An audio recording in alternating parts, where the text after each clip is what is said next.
ఇది కాకినాడ జిల్లా ఎండమూరు గ్రామం. మా మేనమామ గారి ఊరు. మేనమామ గారి మనవడు వివాహానికి నేను ఆ కార్యక్రమానికి వెళ్ళడం జరిగింది. ఇది 125 సంవత్సరాల క్రితం నిర్మాణం చేసిన మండువా ఇల్లు, దాని స్థానంలో వచ్చిన భవనాలు. ఇది సుమారు 150 సంవత్సరాల క్రితం నిర్మాణం చేసిన రామమందిరం శిథిలావస్థలో ఉండగా, ఆ గ్రామానికి ప్రతీక అయిన వెంకటేశ్వర స్వామి ఆలయం.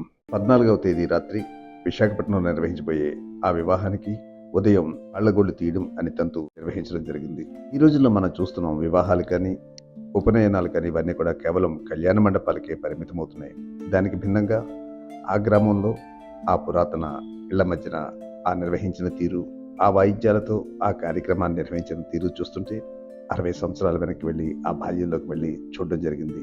ఇప్పుడు ఆ సాంప్రదాయ పద్ధతులను నేటి తరాలకు తెలియజేయడానికి, అలాగే కాంక్రీట్ వనాల్లో పెరుగుతున్న పిల్లలకు పల్లెల్లో ఉండే ఆ మట్టి వాసనల మధ్య ఆ కొండలు తీసుకురావడం, ఆ విధానాలు అన్ని చూపించడం కోసం ఈ చిన్న వీడియోను మీకు అందిస్తున్నాను.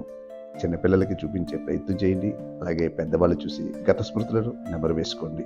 ఈ కార్యక్రమంతో పాటు అనుకోకుండా అన్నయ్య గారి అబ్బాయి అశోక్ యొక్క బర్త్డే కూడా అందరి బంధువుల మధ్య జరగడం ఒక మధుర స్మృతి. అవన్నీ ఇప్పుడు చూద్దాం.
అవన్నీ వదిలేయాలి. కొన్ని చిన్న విషయాలు మాట్లాడుకుంటున్నాం.